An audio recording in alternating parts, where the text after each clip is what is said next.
They brought hundreds of beavers on dead land with zero trees, and what they did was incredible. Imagine a landscape so broken, so scarred, that it seems beyond repair.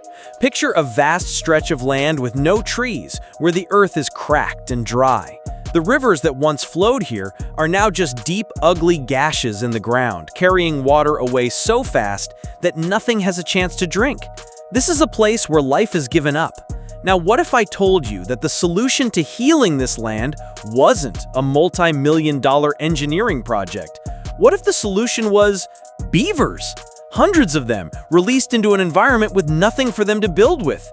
It sounds impossible, a recipe for disaster. But what actually happened is one of the most incredible stories of ecological regeneration ever witnessed.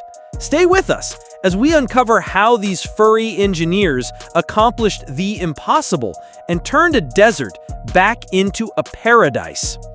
A land on the brink. Our story takes place in a region that was once vibrant and full of life. Decades of human activity, such as overgrazing and mining, had taken a heavy toll. The land was suffering. The streams, which are the lifeblood of any ecosystem, were in a terrible state.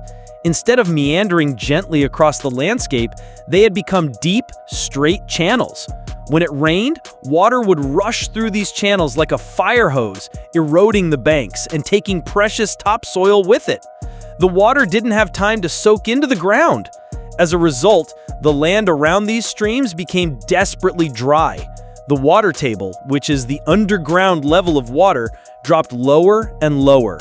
The willows and other plants that once lined the stream banks withered and died.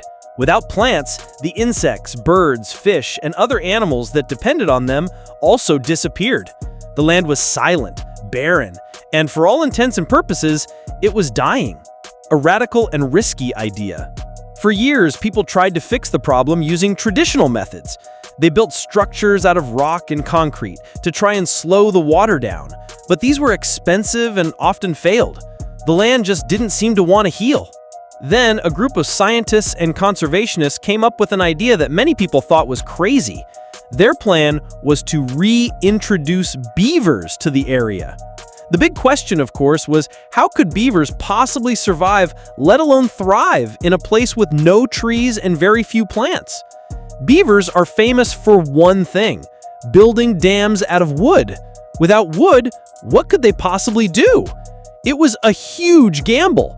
Many experts were skeptical, believing the beavers would simply starve or move on.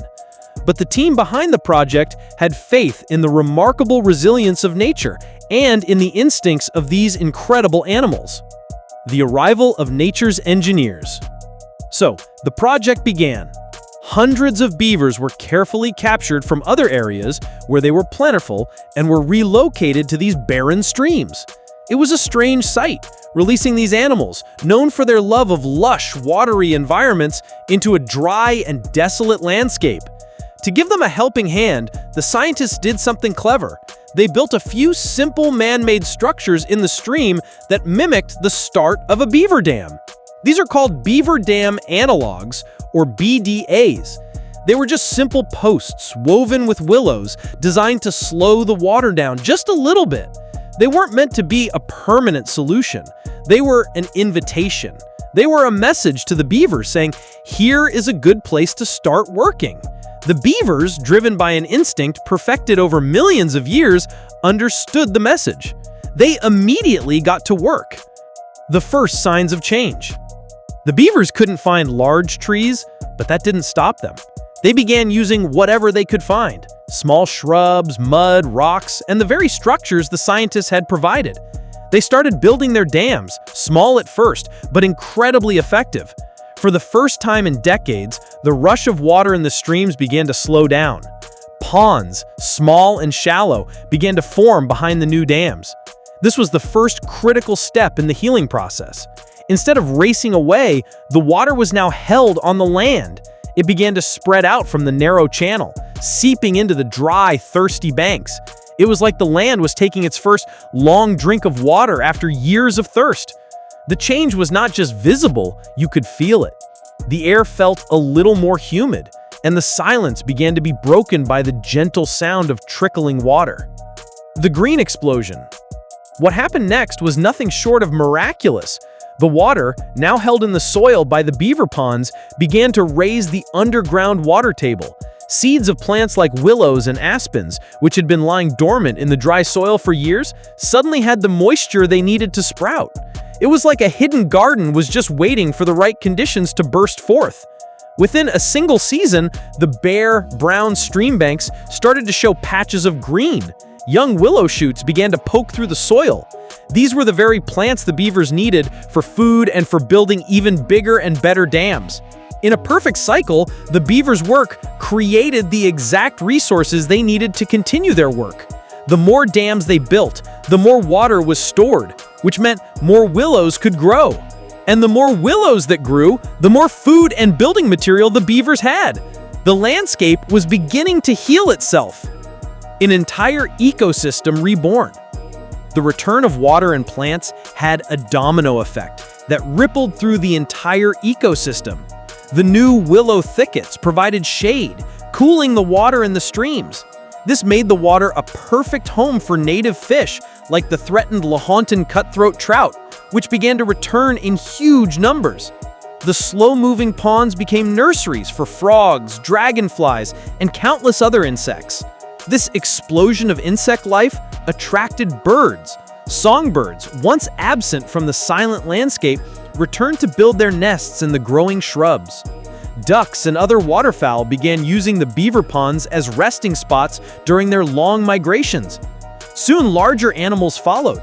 Deer came to browse on the lush new vegetation. The entire food web, which had been broken for so long, was being reconnected piece by piece. The barren land was transformed into a bustling, vibrant, and noisy wetland teeming with life. The science behind the magic. What the beavers accomplished wasn't magic, it was masterful engineering. Ecologists call beavers a keystone species. This means that they are like the keystone in a stone arch. If you remove the keystone, the entire arch collapses. In the same way, when you remove beavers from a landscape, the entire ecosystem can fall apart. By building dams, they create a wide range of habitats that support an incredible diversity of other species. Their messy system of ponds, wetlands, and side channels is far healthier than a straight, neat ditch. These wetlands act like giant natural sponges. They soak up water during wet periods, which helps prevent downstream flooding. And during dry periods or droughts, they slowly release that stored water, keeping the streams flowing and the land green when everything around it is brown and dry. They even help clean the water, as the ponds allow sediment and pollutants to settle out. A lesson for the future.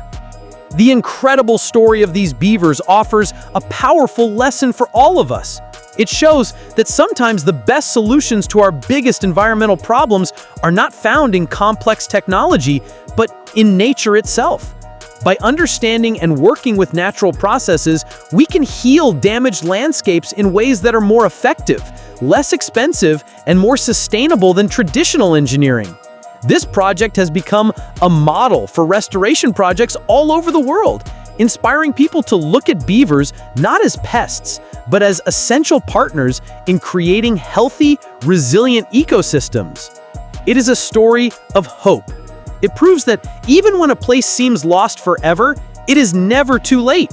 It shows that with a little help and by trusting in the wisdom of nature, a dead land can be brought roaring back to life.